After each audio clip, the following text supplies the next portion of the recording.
বাবিয়ে ফাইলে একটু কসু দিতাম। আমি কারে নাসরিন ডারে হ্যাঁ একটু সুযোগ পাইছে, একটু খোসা মাইরা কইতে আছে।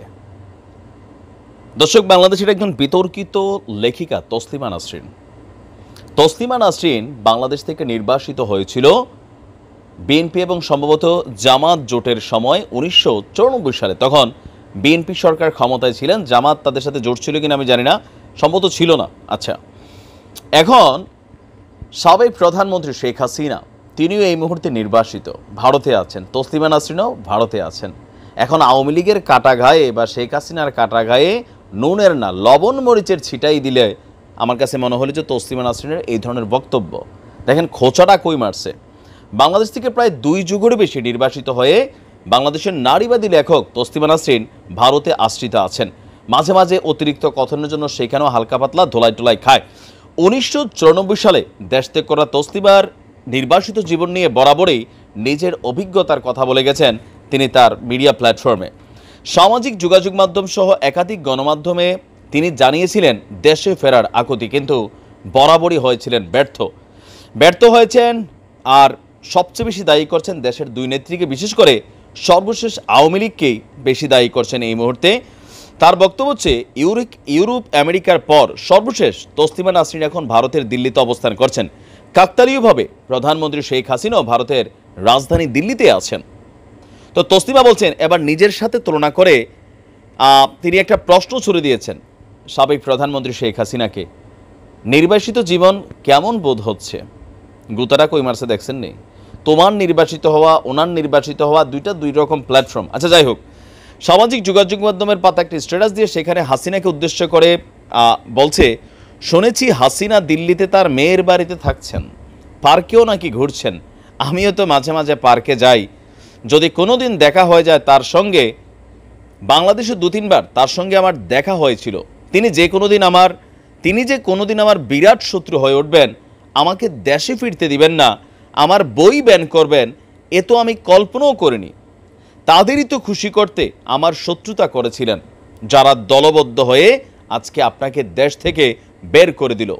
মহিলাটা বন্ধু চিনতে বেজায় ভুল করেছে, ভালো মানুষদের উপেক্ষা করেছে, বদ লোকদের পুষেছে। তসলিমা লেখেন, কি বলবো, কেমন বুঝছেন মাননীয়া?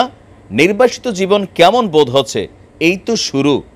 আমার মতো নিগৃহীত হন আরও 30 বছর, তারপর যদি আমার বেদনা বোঝার ক্ষমতা আপনার হয়। আমার আত্মীয় স্বজন এক এক করে মারা গেল, কারো পাশে থাকার জন্য আমাকে দেশে যেতে দেননি, দম্ভ দেখিয়েছেন যেন আপনার বাবাই বাবা, আপনার স্বজনই স্বজন, আর কারো বাবা কারো স্বজনের কোনো মূল্য নেই।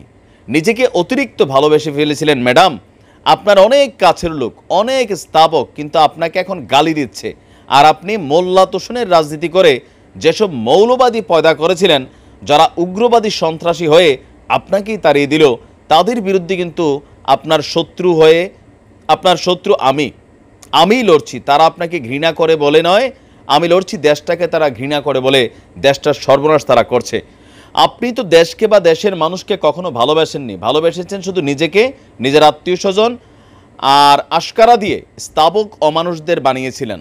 দেশে ফেলে এসেছেন লক্ষ কোটি রাজাকার, লক্ষ কোটি জিহাদি, লক্ষ কোটি নারী বিদ্বেষী ধর্মান্ধ। ইসলাম জপই তো দেশের এই হাল করেছেন। মাদ্রাসা মসজিদ বানিয়েছেন, মানুষকে আল্লাহ রসুল জপতে বলছেন, আর কোরআন হাদিসের মধ্যে ডুবিয়ে রেখেছেন সবাইকে। এসব থেকে কি জন্ম নেয় জানতেন তো না, জেনে শুনে দেশটাকে বিষপান করেছেন। মানে বহুত খোঁচা মারা কথাবার্তা ছিল। তারপর শেষের অংশে বলছে, আপনার কর্মফল আপনি পেয়েছেন, কিন্তু আমি সারা জীবন দেশ করে দেশের মানুষের ভালো চেয়ে লেখালেখি করলাম, জীবন নিয়ে ঝুঁকি নিলাম, কী লাভ হলো? কিছুই না। কারণ দেশের মানুষকে আপনি মানুষ বানিয়ে আসেননি, এক একটাকে খুনি ... আরও বিভিন্ন করেছেন। নির্বাচনে আপনার কষ্ট হবে না, আপনার আত্মীয় স্বজন, আপনার আপন লোক তো দেশের বাইরেই সব, তাদের সাহচর্যে ধন দৌলতের মধ্যে চমৎকার কাটবে আপনার জীবন।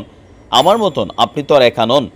তো তিনি কি কিছু বলবেন উত্তরে? শেখ হাসিনার প্রতি বাকি প্রশ্নের উত্তরটা জানতে চেয়েছে।